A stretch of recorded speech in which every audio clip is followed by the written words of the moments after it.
안녕하세요. 사연동행입니다. 세상을 살다 보면 그 누구에게도 꺼내지 못한 이야기가 한둘쯤은 있죠. 이곳은 그런 마음들을 조용히 들어주는 작은 공간입니다. 구독은 공짜지만 그 마음은 참 귀하고 고맙습니다. 구독해주신다면 큰 힘이 될 거예요. 자, 그럼 오늘의 사연 시작합니다. 안녕하세요. 저는 한도진이라고 합니다. 나이는 올해 41살이고요. 건설자재 유통업을 하고 있습니다. 결혼한 지는 벌써 10년이 되었고 아내는 서연이라고 해요. 39살입니다. 아이는 없어요. 서로 일이 바빠서 미루다 보니 지금까지 오게 되었죠. 지금 생각해보면 정말 다행이었습니다. 왜냐하면 제가 지금부터 말씀드릴 이야기가 정말 충격적이거든요. 아직도 믿어지지 않을 정도로 말이죠. 저희 부부는 평범한 편이었습니다. 아내는 백화점에서 화장품 판매 일을 하고 있고요. 저는 자재 유통업으로 나름 안정적인 수입을 올리고 있어요. 결혼 생활도 특별한 문제 없이 지내왔습니다. 서로 바쁜 와중에도 주말에는 함께 시간을 보내려고 노력했고요. 그런데 그날 정말 평범한 하루였는데 모든 게 바뀌었습니다. 지금 생각해도 소름이 돋아요. 만약 그날 제가 일찍 집에 가지 않았다면 아마 지금까지도 모르고 살았을 거예요. 정말 끔찍한 일이었죠. 그날은 수요일이었습니다. 평소보다 일찍 거래처 미팅이 끝났어요. 원래는 저녁 늦게까지 회의가 있을 예정이었는데 상대방 사정으로 오후 3시에 끝났거든요. 집에 가기에는 너무 이른 시간이었지만 사무실에 가서 할 일도 딱히 없었습니다. 그래서 그냥 집에 가기로 했어요. 아내한테 미리 연락하지 않았습니다. 깜짝 놀라게 해주고 싶었거든요. 평소에 제가 집에 오는 시간이 보통 7시나 8시쯤이었는데 그날은 4시쯤 집에 도착했어요. 현관문 열고 들어가는데 집안이 이상하게 조용했습니다. 아내가 있는 것 같은데 없는 것 같기도 하고요. 거실에 가방이 있는 걸 보니 분명 집에 있는 것 같았어요. 그런데 대답이 없었습니다. 아마 낮잠을 자고 있나 싶어서 조용히 신발을 벗고 안으로 들어갔어요. 그런데 욕실 쪽에서 물소리가 들렸습니다. 아내가 샤워를 하고 있는 것 같았어요. 그런데 뭔가 이상했습니다. 물소리와 함께 다른 소리도 들렸거든요. 처음에는 아내가 혼자 콧노래를 부르는 건가 했는데 자세히 들어보니 그게 아니었어요. 분명히 남자 목소리였습니다. 낮고 웃는 소리였어요. 그 순간 정말 머리가 하얘졌습니다. 설마 하는 마음이었지만 가슴이 쿵쾅거리기 시작했어요. 혹시 제가 잘못 들은 건 아닐까 싶어서 더 가까이 가서 들어봤습니다. 욕실 문 바로 앞까지 가서 귀를 기울였어요. 그런데 확실했습니다. 분명히 남자 목소리였고 아내와 대화하고 있었어요. 무슨 말을 하는지는 정확히 들리지 않았지만 웃음소리와 함께 뭔가 친밀한 분위기의 대화였습니다. 그 순간 정말 어떻게 해야 할지 몰랐어요. 당장 문을 박차고 들어가야 하나 아니면 일단 상황을 더 파악해야 하나. 머리가 복잡했습니다. 그런데 갑자기 욕실 안이 조용해졌어요. 아마 제가 발자국 소리를 냈나 봅니다. 그때부터 정말 조심스럽게 행동했어요. 혹시 모르니까 핸드폰 녹음기를 켰습니다. 증거를 남겨놔야겠다는 생각이었죠. 그리고 욕실 창문 쪽으로 돌아가서 안을 들여다보려고 했어요. 불투명 유리라서 형체만 보였지만 분명히 2개의 그림자가 있었습니다. 하나는 아내 것이고 다른 하나는 분명히 남자 것이었어요. 키도 저보다 조금 작은 것 같았고 체격도 말랐더군요. 그 순간 정말 세상이 무너지는 느낌이었습니다. 결혼 10년 만에 이런 일이 일어날 줄은 꿈에도 몰랐거든요. 그런데 더 충격적인 건 그 웃음소리가 어디서 많이 들어본 것 같다는 거였어요. 낯선 듯 익숙한 목소리였습니다. 누구인지는 확실하지 않았지만 분명히 어디서 들어본 목소리였어요. 그게 더 기분 나빴습니다. 완전히 모르는 사람이라면 차라리 나았을 텐데 제가 아는 사람일 가능성이 높다는 게 정말 끔찍했어요. 그래서 더 신중하게 행동하기로 했습니다. 섣불리 덮치기보다는 정확한 증거를 잡고 상황을 파악하는 게 중요하다고 생각했거든요.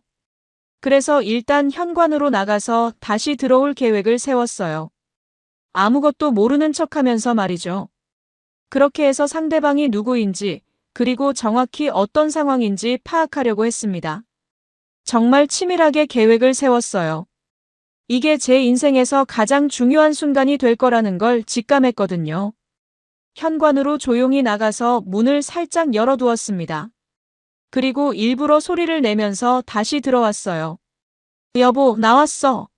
하고 큰 소리로 말했습니다.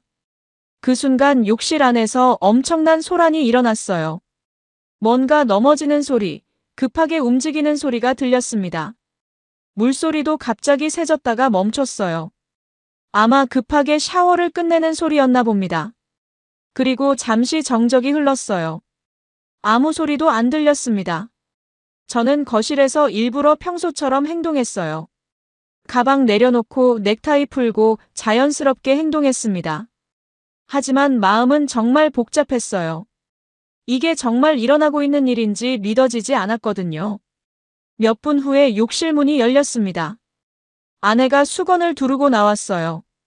머리카락이 물에 젖어 있었고 얼굴이 빨갛게 상기되어 있었습니다. 샤워를 했으니 당연한 건데도 뭔가 이상했어요. 평소보다 더 당황한 표정이었거든요. 왜 이렇게 일찍 왔어? 하고 물었는데 목소리가 떨리는 게 느껴졌습니다. 저는 최대한 자연스럽게 회의가 일찍 끝났어. 깜짝 놀랐네. 라고 대답했어요. 그랬더니 아내가 정말 깜짝 놀랐어 라고 하면서 억지로 웃었습니다. 그런데 그 웃음이 너무 부자연스러웠어요. 뭔가 숨기는 게 있다는 걸 직감했습니다. 아내가 옷을 입으러 방으로 들어간 사이에 저는 욕실 주변을 살펴봤어요. 바닥에 발자국이 2개 있었습니다. 하나는 아내 것이고 다른 하나는 분명히 남자 것이었어요. 사이즈도 저보다 작았고 발가락 모양도 달랐습니다. 그리고 욕실 창문 쪽을 보니 뭔가 이상했어요. 평소에 항상 잠겨있던 창문이 살짝 열려 있었거든요.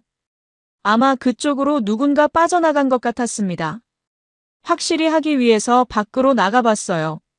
그랬더니 욕실 창문 바로 아래 화단에 발자국이 있었습니다. 운동화 자국이었는데 사이즈 270 정도 되어 보였어요. 그리고 그 발자국이 우리 집 담장 쪽으로 이어져 있었습니다. 더 충격적인 건 그 다음이었어요. 저희 집 현관 앞에 설치된 CCTV를 확인해 봤거든요. 제가 집에 오기 1시간 전쯤에 한 남자가 우리 집으로 들어가는 게 녹화되어 있었어요. 뒷모습이었지만 체격이나 걸음걸이가 너무 익숙했습니다. 그런데 그 남자가 나가는 장면은 없었어요. 제가 집에 온 다음에야 욕실 창문 쪽으로 빠져나간 거였죠. 그걸 보는 순간 정말 온몸에 소름이 돋았습니다. 이게 정말 일어나고 있는 일이구나 싶었어요. 아내가 정말 바람을 피우고 있다는 걸 확신했습니다. 그런데 더 중요한 건 그 남자가 누구인지 알아내는 거였어요. 뒷모습만 봐서는 확실하지 않았지만 분명히 제가 아는 사람 같았거든요. 그날 밤은 정말 잠을 이룰 수 없었습니다. 아내가 옆에서 자고 있는데 몇 시간 전에 다른 남자와 함께 있었다는 게 믿어지지 않았어요. 평소처럼 자연스럽게 행동하려고 했지만 쉽지 않았습니다. 아내도 뭔가 불안해하는 것 같았어요. 평소보다 말이 없었고 자꾸 제 눈치를 보는 것 같았거든요. 그런데 더 기가 막힌 건 아내가 갑자기 다정하게 굴기 시작한 거였어요. 평소에 안 하던 스킨십도 하고 내일 뭐 먹고 싶냐고 물어보기도 하고요. 아마 죄책감 때문이었겠죠. 그런 모습을 보니 더 화가 났습니다. 이렇게 뻔뻔하게 연기를 할 수 있다니 정말 믿어지지 않았어요.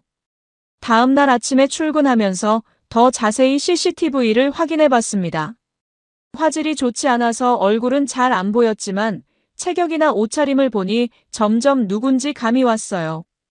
키는 175cm 정도, 마른 체격, 그리고 평소에 즐겨 입는 청바지와 후드티. 이 조합을 보니 한 사람이 떠올랐습니다. 설마 하는 마음이었지만 점점 확신이 서기 시작했어요. 그 사람은 바로 제 절친한 친구 민상우였습니다. 고등학교 때부터 알고 지낸 친구였어요. 결혼 후에도 한 달에 한 번씩은 만나서 술을 마시는 사이였고 저희 부부 결혼식 때 주례를 서준 사람이기도 했습니다. 그런 친구가 제 아내와 그런 관계라니 정말 받아들일 수 없었어요. 하지만 확실한 증거 없이는 섣불리 행동할 수 없었습니다. 만약 제가 잘못 생각한 거라면 괜한 오해만 생기는 거니까요. 그래서 더 신중하게 접근하기로 했어요. 일단 상우의 일정을 파악해 보기로 했습니다.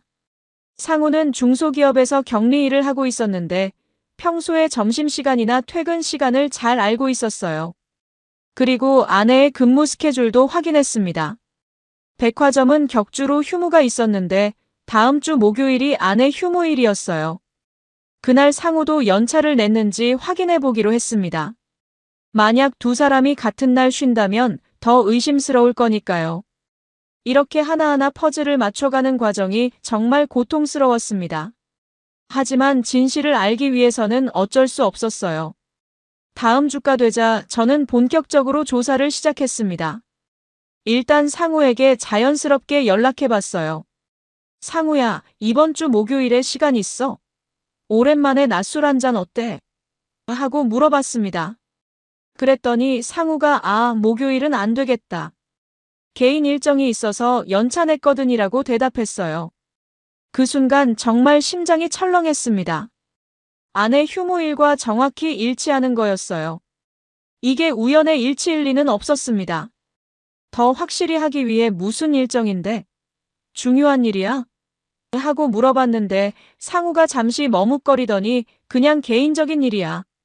별거 아니야 라고 대답했어요.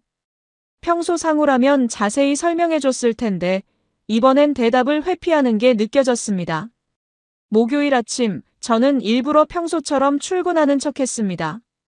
아내에게 오늘 쉬는 날이니까 푹 쉬어. 저녁에 일찍 들어올게라고 말하고 집을 나왔어요. 그런데 실제로는 회사 근처 카페에 차를 세워두고 기다렸습니다. 아내가 혼자 집에 있는지 아니면 누군가 온다면 언제 오는지 확인하려고 했어요. 오전 10시쯤 되니까 상우차가 저희 집 앞에 나타났습니다. 하얀색 그랜저였는데 번호판까지 확인했어요. 분명히 상우차가 맞았습니다. 차에서 내린 상우를 보니 평소보다 단정하게 차려입었더군요. 깔끔한 셔츠에 면바지까지 입고 있었어요. 마치 데이트 나가는 것처럼 말이죠. 상우가 저희 집 현관문을 열고 들어가는 걸 보는 순간 정말 분노가 치밀어 올랐습니다. 저희 집 현관문 비밀번호를 어떻게 알았는지도 궁금했어요. 아마 아내가 알려준 것 같았습니다.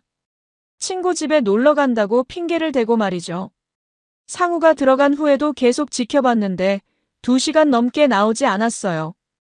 그 시간 동안 정말 어떤 일이 일어나고 있는지 상상하기 싫었습니다. 하지만 확실한 증거를 잡기 위해서는 참고 기다릴 수밖에 없었어요. 차 안에서 기다리는 시간이 정말 길게 느껴졌습니다. 몇 번이나 당장 올라가서 현장을 덮치고 싶었지만 그러면 오히려 증거를 제대로 잡지 못할 수도 있다고 생각했어요. 오후 1시쯤 되니까 드디어 두 사람이 함께 나왔습니다. 상우와 아내가 현관문에서 잠시 이야기를 나누더니 상우가 아내 뺨에 키스를 하는 게 보였어요. 그 순간 정말 피가 거꾸로 솟는 것 같았습니다. 제 아내가 제 절친한 친구와 그런 행동을 하고 있다니 믿어지지 않았어요. 상우가 차에 타고 떠난 후에도 아내는 한동안 현관문 앞에 서 있었습니다. 아마 아쉬워하는 것 같았어요. 그런 모습을 보니 더 화가 났습니다. 결혼 10년 동안 저에게는 한 번도 보여준 적 없는 표정이었거든요. 사랑에 빠진 여자의 표정이었습니다. 다른 남자에게 말이죠. 저는 그날 저녁 집에 일찍 들어갔습니다. 아내가 어떤 반응을 보이는지 확인하고 싶었어요. 오늘 뭐 했어? 하고 물어봤더니 그냥 집에서 쉬었어. 드라마 보고 낮잠도 자고라고 대답했습니다. 거짓말을 너무 자연스럽게 하는 게 소름 끼쳤어요. 그리고 평소보다 더 다정하게 굴었습니다. 저녁도 제가 좋아하는 음식으로 해놨더군요. 아마 죄책감 때문이었겠죠. 하지만 저는 그런 아내를 보며 더 확신했습니다. 분명히 뭔가 숨기고 있다는 걸 말이죠. 다음 주에도 같은 패턴이 반복되었습니다. 아내 휴무일에 상우가 연차를 내고 저희 집에 와서 몇 시간 동안 있다가 함께 나가는 거였어요. 이번에는 좀 더 가까이서 지켜봤습니다. 망원렌즈까지 준비해서 사진을 찍었어요. 두 사람이 현관문에서 포옹하는 모습, 키스하는 모습까지 선명하게 담을 수 있었습니다. 그리고 상우가 아내 엉덩이를 만지는 장면까지 포착했어요. 정말 역겨웠습니다. 제 친구가 제 아내에게 그런 행동을 하다니 믿어지지 않았어요. 이제 집에서의 분류는 확실해졌지만 더 결정적인 증거가 필요했습니다. 혹시 다른 곳에서도 만나는지 확인해 보기로 했어요. 그래서 상우를 더 자세히 미행하기 시작했습니다. 퇴근 후 어디로 가는지, 주말에는 뭘 하는지 계속 지켜봤어요. 그랬더니 놀라운 사실을 발견했습니다. 상우가 저희 집 근처 모텔에 자주 간다는 거였어요. 그것도 아내와 함께 말이죠. 집에서만 만나는 게 아니라 모텔에서도 만나고 있었던 거였습니다. 정말 치밀하게 계획적으로 불륜을 저지르고 있었어요. 그날 밤 집에 들어가서 아내를 보는데 정말 다른 사람 같았습니다. 겉으로는 평범한 아내 같았지만 속으로는 완전히 다른 사람이었어요. 이렇게 이중적인 모습을 보인다는 게 정말 무서웠습니다. 결혼 10년 동안 함께 살았는데 이런 면이 있다는 걸 전혀 몰랐거든요. 아마 저도 아내를 제대로 알지 못했나 봅니다. 아니면 사람이 변한 건지도 모르겠어요. 어쨌든 이제는 더 이상 참을 수 없었습니다. 확실한 증거를 잡아서 둘 다 제대로 혼내줘야겠다고 생각했어요. 이제 더 확실한 증거를 잡기 위해 사설 탐정을 고용하기로 했습니다. 인터넷으로 검색해서 평점 좋은 탐정 사무소를 찾았어요. 비용이 만만치 않았지만 이런 일에는 돈을 아끼면 안 된다고 생각했습니다. 탐정에게 상황을 설명하고 두 사람의 사진을 건네줬어요. 모든 증거를 확실하게 잡아주세요. 법정에서도 통할 수 있는 수준으로 말입니다. 라고 부탁했습니다. 탐정은 경험이 많아 보였어요. 이런 케이스는 많이 봤습니다. 걱정하지 마세요. 확실한 증거 잡아드릴게요. 라고 말했습니다. 그리고 일주일만 시간을 달라고 했어요. 그 일주일 동안 저는 평소보다 더 자연스럽게 행동하려고 노력했습니다. 아내나 상우에게 전혀 눈치채이면 안 되니까요. 상우와도 평소처럼 연락하고 만났어요. 요즘 어때? 일은 잘 되고? 하고 물어보면서도 속으로는 정말 화가 치밀어 올랐습니다. 이렇게 뻔뻔하게 제 앞에서 연기를 할 수 있다는 게 놀라웠어요. 상우도 평소와 다름없이 행동했습니다. 오히려 더 다정하게 굴기도 했어요. 도진아, 고마워. 너 같은 친구가 있어서 정말 든든해라고 말하기도 했습니다. 그런 말을 들을 때마다 정말 토가 나올 것 같았어요. 일주일 후 탐정으로부터 연락이 왔습니다. 증거 확보 완료했습니다. 사무실로 오세요라고 하더군요. 탐정 사무실에 가니 정말 충격적인 자료들이 준비되어 있었어요. 두 사람이 모텔에 들어가는 사진, 나오는 사진, 그리고 심지어 모텔 안에서 찍힌 사진까지 있었습니다. 어떻게 찍었는지는 묻지 않았지만 정말 선명했어요. 침대에서 포옹하고 있는 모습, 키스하는 모습까지 다 나와 있었습니다. 그리고 제가 가장 충격받은 건 아내의 표정이었어요. 제가 한 번도 본 적 없는 행복한 표정이었습니다. 정말 사랑에 빠진 여자의 얼굴이었어요. 탐정이 더 놀라운 이야기를 해줬습니다. 이 관계가 시작된 지 꽤 오래된 것 같습니다. 최소 6개월은 된 것 같아요. 그리고 둘 다 정말 조심스럽게 행동하고 있었습니다. 아마 들키지 않으려고 나름대로 신경 쓰고 있는 것 같더군요. 6개월이라니 정말 충격이었어요. 그동안 제가 얼마나 바보같이 살고 있었는지 깨달았습니다. 탐정은 또 다른 증거도 보여줬어요. 두 사람이 나눈 문자 메시지였습니다. 어떻게 구했는지는 모르겠지만 정말 적나라한 내용들이 있었어요. 오늘 물에 젖은 너 너무 야했어 같은 메시지부터 시작해서 더 노골적인 내용까지 있었습니다.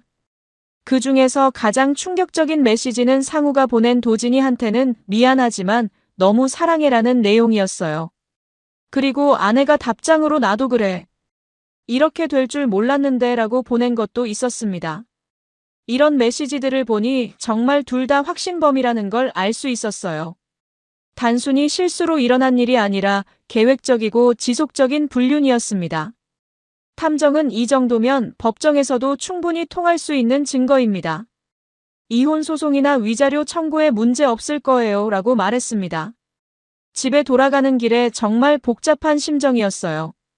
한편으로는 확실한 증거를 잡았다는 안도감이 있었지만 다른 한편으로는 정말 현실이 된 것에 대한 절망감도 있었습니다. 아직도 일말의 희망을 갖고 있었나 봅니다. 혹시 제가 잘못 본 건 아닐까, 다른 이유가 있는 건 아닐까 하는 생각 말이죠. 하지만 이제는 더 이상 의심할 여지가 없었어요. 제 아내와 제 친구가 저를 배신하고 있다는 게 명확해졌습니다. 그날 밤 집에 들어가서 아내를 보는데 정말 다른 사람으로 보였어요. 평소처럼 오늘 어땠어?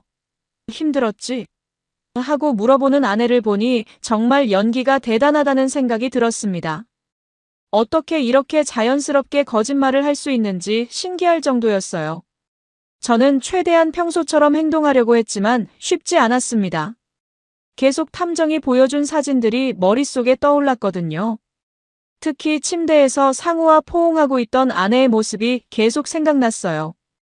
이제 어떻게 할지 계획을 세워야 했습니다. 그냥 조용히 이혼하는 방법도 있었지만 그건 너무 억울했어요.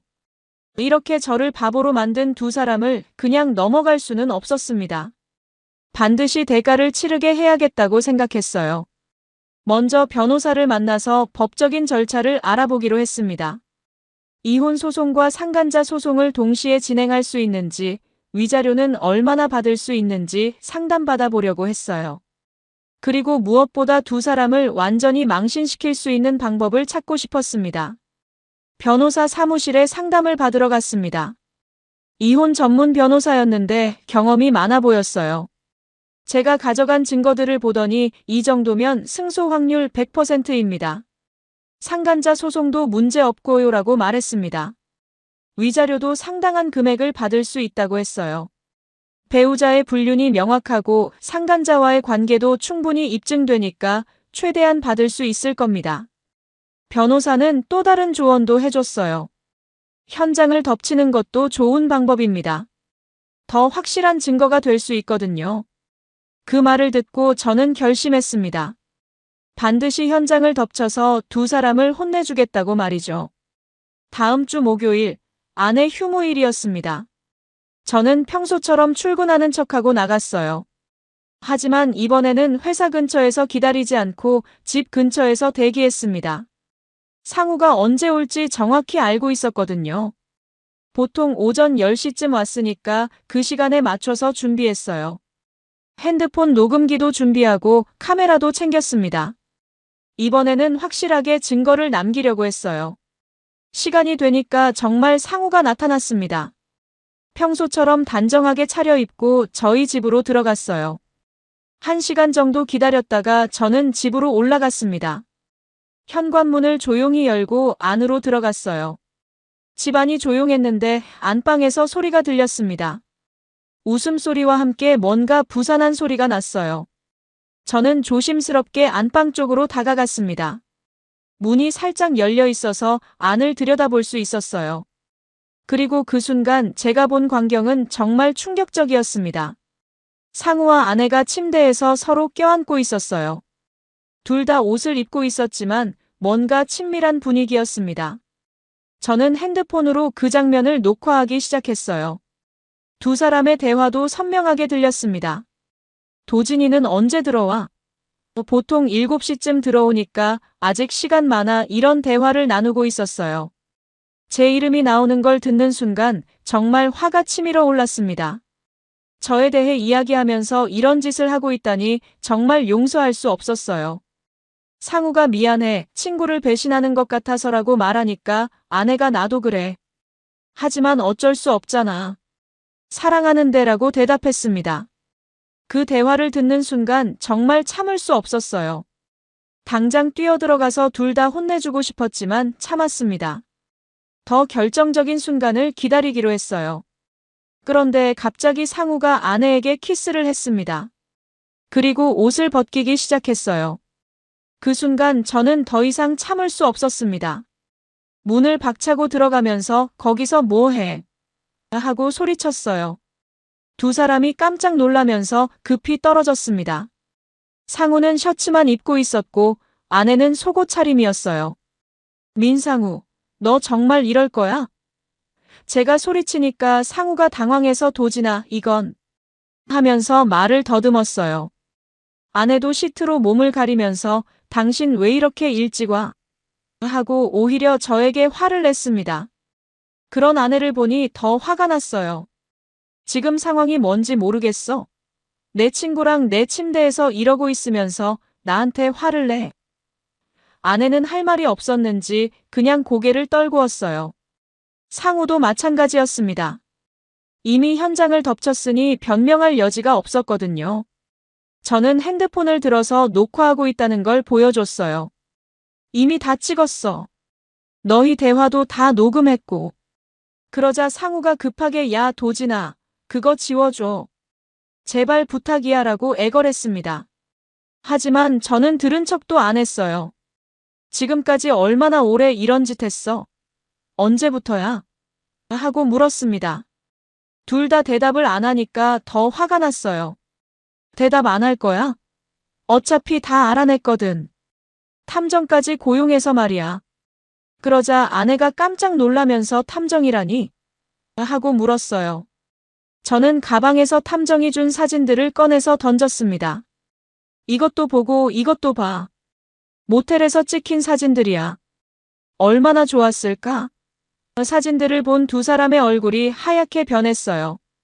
특히 상우는 정말 놀란 표정이었습니다. 이런 식으로까지 조사했다고?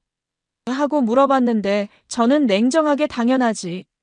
내 인생을 망친 놈들을 그냥 넘어갈 것 같아.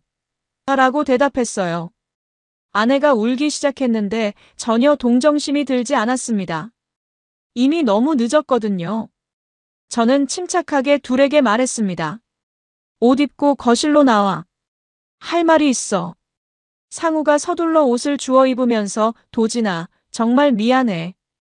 설명할게라고 말했지만 저는 설명은 거실에서 해라고 잘랐어요. 아내도 급하게 옷을 챙겨 입었습니다. 거실에 앉은 두 사람을 보니 정말 한심했어요. 아까까지 그렇게 뜨겁게 달라붙어 있던 놈들이 이제 와서 죄인처럼 고개를 떨구고 앉아 있으니 말이죠. 상우가 먼저 입을 열었어요. 도진아, 정말 미안해. 우리도 이렇게 될 줄 몰랐어. 그런데 그 말을 듣는 순간 더 화가 났습니다. 이렇게 될 줄 몰랐다고? 모텔까지 가면서 저는 탐정이 준 모텔 사진을 다시 꺼내서 테이블에 펼쳤어요. 이게 실수야? 우연이야? 두 사람이 그 사진들을 보더니 완전히 기가 죽었습니다. 특히 침대에서 껴안고 있는 사진을 보고는 아내가 고개를 더 떨궜어요. 상우는 우리가 잘못했어. 하지만 정말 사랑하게 됐어라고 말했습니다. 그 순간 정말 폭발할 뻔했어요. 사랑이라고? 내 친구가 내 아내를 사랑한다고? 목소리가 떨렸습니다. 20년 우정이 한순간에 무너지는 걸 느꼈거든요. 아내가 드디어 입을 열었어요. 당신한테 미안해. 하지만 나도 어쩔 수 없었어. 그런데 그 말투가 전혀 미안해하는 것 같지 않았습니다. 오히려 당당한 느낌이었어요. 어쩔 수 없었다고? 그럼 이혼하자고 말하지 그랬어? 제가 소리치니까 아내가 이혼은 싫었어. 우리 관계는 우리 관계고 결혼은 결혼이잖아 라고 대답했어요. 그 말을 듣는 순간 정말 어이가 없었습니다. 자기는 바람 피우면서 저에게는 남편 노릇을 계속하라는 소리였거든요. 완전히 자기중심적인 생각이었어요. 그럼 언제까지 이런 식으로 살 생각이었어? 제가 물어보니까 상우가 대답했어요. 우리도 고민 중이었어. 정말 어떻게 해야 할지 모르겠더라고. 고민이라니 정말 웃겼습니다. 이미 반년 넘게 바람 피우면서 이제 와서 고민이라고 하니 말이죠. 저는 핸드폰을 꺼내서 문자 메시지들을 보여줬어요. 이것도 고민이야? 서로 사랑한다고 문자 주고받으면서 특히 도진이한테는 미안하지만 너무 사랑해라는 메시지를 큰 소리로 읽어줬습니다. 상우의 얼굴이 빨갛게 달아올랐어요. 그때 아내가 갑자기 그래, 우리 사랑해. 당신이 뭘 어떻게 하든 상관없어. 라고 소리쳤습니다. 완전히 개념을 잃은 모습이었어요. 상우도 놀란 표정으로 아내를 바라봤습니다. 아마 이런 반응을 예상하지 못했나 봅니다. 저는 오히려 속이 시원했어요. 이제 아내가 본색을 드러냈으니 더 이상 미련을 가질 필요가 없었거든요. 좋아, 그럼 이혼하자. 그리고 상우야, 너는 상간자 소송당할 각오해. 저는 이미 준비해둔 서류를 가방에서 꺼냈습니다. 이혼 소장과 상간자 소장이었어요. 변호사가 미리 작성해준 거였습니다.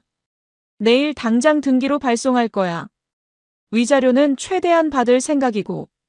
서류를 본 상우가 완전히 패닉 상태가 됐어요. 야, 도진아, 이건 너무 심한 거 아니야?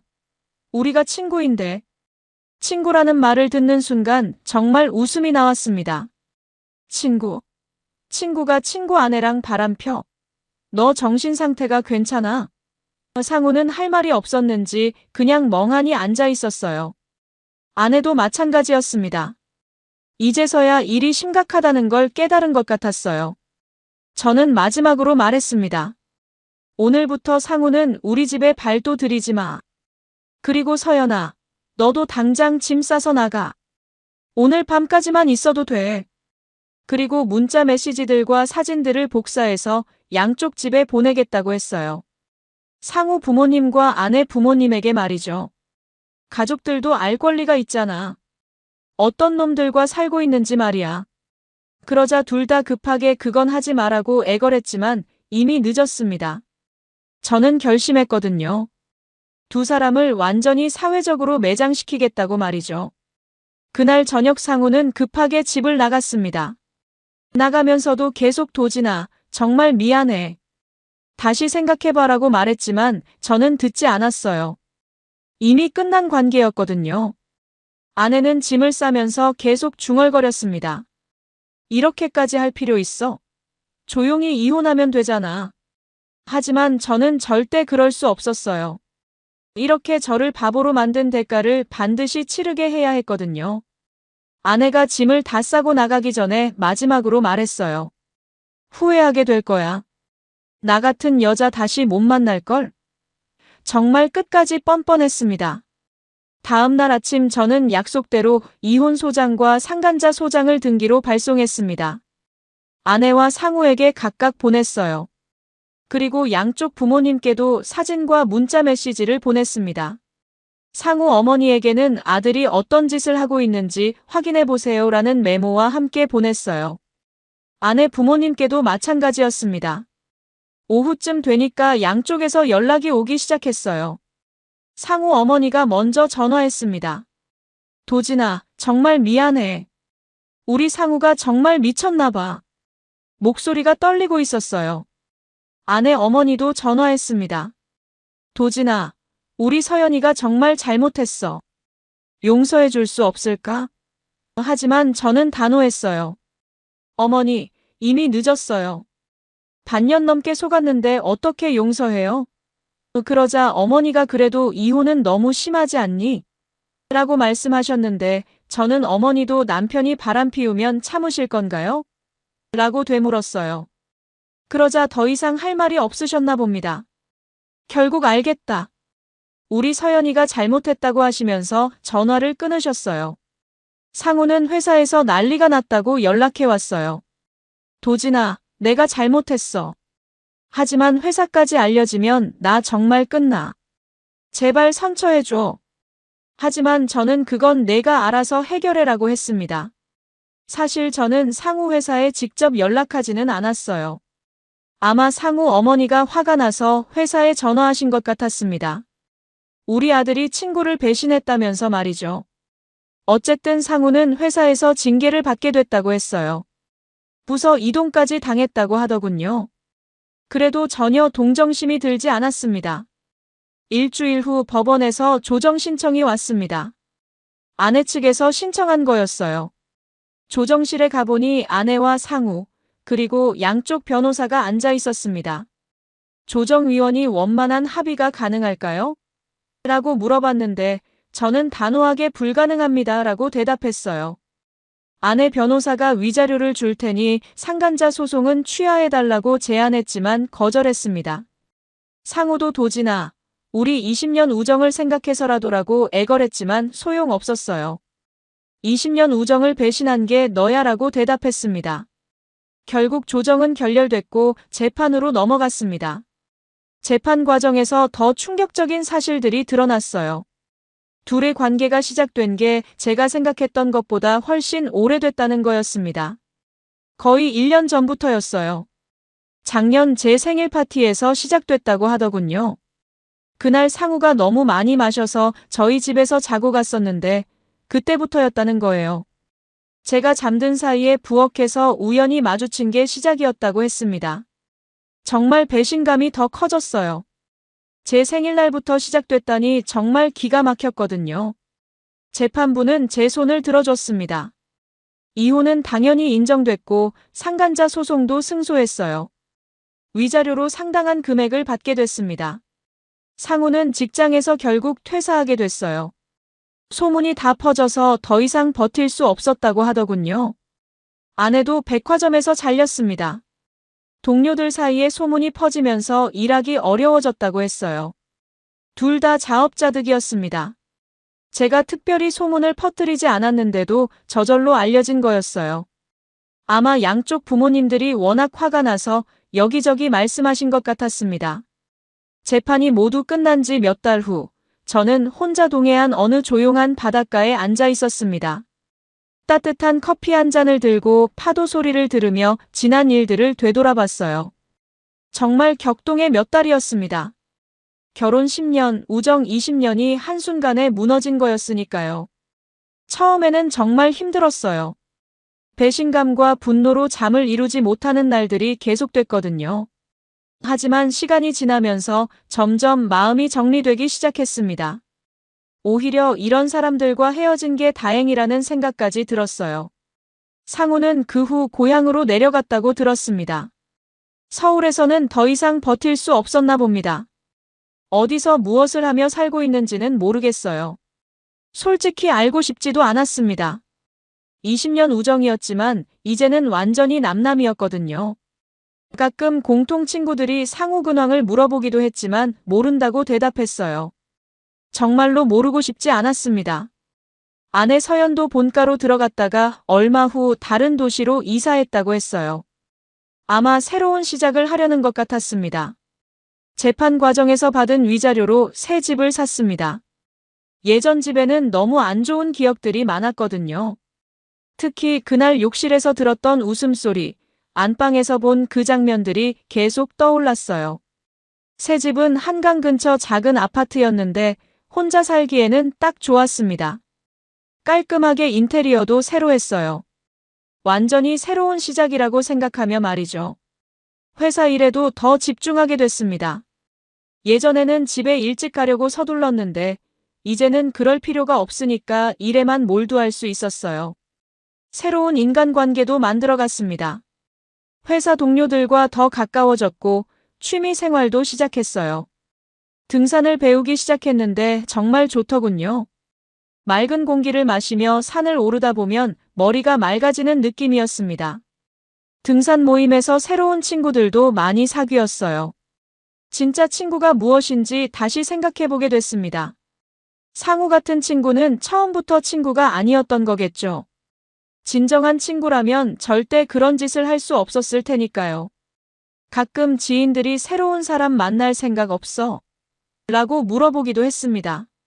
하지만 아직은 그럴 마음이 없었어요. 일단 혼자 사는 것에 적응하는 게 우선이었거든요. 그리고 솔직히 사람을 믿는 것이 조금 두려워졌습니다. 10년을 함께 산 아내도 20년 우정을 나눈 친구도 저를 배신했는데 누구를 믿을 수 있겠어요? 시간이 더 지나서 마음이 완전히 정리되면 그때 생각해보기로 했습니다. 지금은 혼자만의 시간이 소중했어요. 바닷가에서 커피를 마시며 생각해보니 정말 많은 일들이 있었습니다. 그 모든 것이 욕실에서 들린 낯선 웃음소리에서 시작됐어요. 만약 그날 제가 일찍 집에 가지 않았다면 아직도 모르고 살고 있었을 거예요. 바보처럼 두 사람의 연기에 속아서 말이죠. 그렇게 생각하니 오히려 그날이 행운이었다는 생각이 들었습니다. 더 늦게 알았다면 더 큰 상처를 받았을 테니까요. 그리고 더 중요한 건 제가 당당하게 맞서 싸웠다는 거였어요. 그냥 참고 넘어가지 않고 끝까지 법적으로 대응한 게 정말 잘한 일이었습니다. 두 사람은 결국 그들이 원하던 대로 함께하게 됐을까요? 아마 그렇지 않을 거예요. 이런 식으로 시작된 관계가 오래갈 리는 없거든요. 서로를 믿을 수 없을 테니까요. 상우는 서연이 저를 배신한 것처럼 자신도 배신할 수 있다고 생각할 것이고 서연도 마찬가지일 거예요. 불륜으로 맺어진 관계는 결국 불신으로 끝나게 마련입니다. 그들의 미래가 어떻게 될지는 모르겠지만 적어도 제가 당한 것만큼은 대가를 치렀다고 생각해요. 파도 소리를 들으며 마지막으로 생각했습니다. 20년 우정도 10년 결혼도 결국 한순간의 샤워 소리로 끝났다는 게 참 아이러니했어요.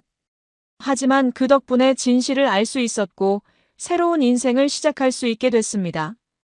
앞으로는 더 신중하게 하지만 더 당당하게 살아갈 거예요. 저를 배신한 사람들에게는 정당한 대가를 치르게 했고 이제 저만의 새로운 길을 걸어갈 시간입니다. 커피 한 모금을 더 마시며 새로운 하루를 준비했어요. 여러분, 이것이 제가 겪은 일의 전부입니다. 결혼 10년 만에 이런 일을 겪게 될 줄은 정말 몰랐어요. 아내와 절친한 친구의 배신이었으니 더욱 충격적이었죠. 하지만 저는 끝까지 포기하지 않고 법적으로 대응해서 정당한 대가를 받아냈습니다. 두 사람 모두 사회적으로 큰 타격을 입었고 저는 위자료도 받고 새로운 시작을 할 수 있게 됐어요. 만약 여러분이 저와 같은 상황에 처한다면 어떻게 하실 건가요? 그냥 조용히 넘어가실 건가요? 아니면 저처럼 끝까지 싸우실 건가요? 여러분, 오늘 사연 어떻게 들으셨나요? 지금 이 순간 무슨 생각이 드셨는지도 궁금합니다. 여러분의 소중한 생각을 댓글로 남겨주세요. 지금까지 사연동행이었습니다. 함께 해주신 모든 분들께 진심으로 마음 깊이 감사드립니다.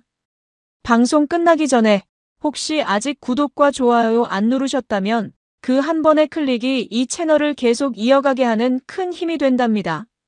다음 사연에서 다시 인사드릴게요. 여러분 평안하세요.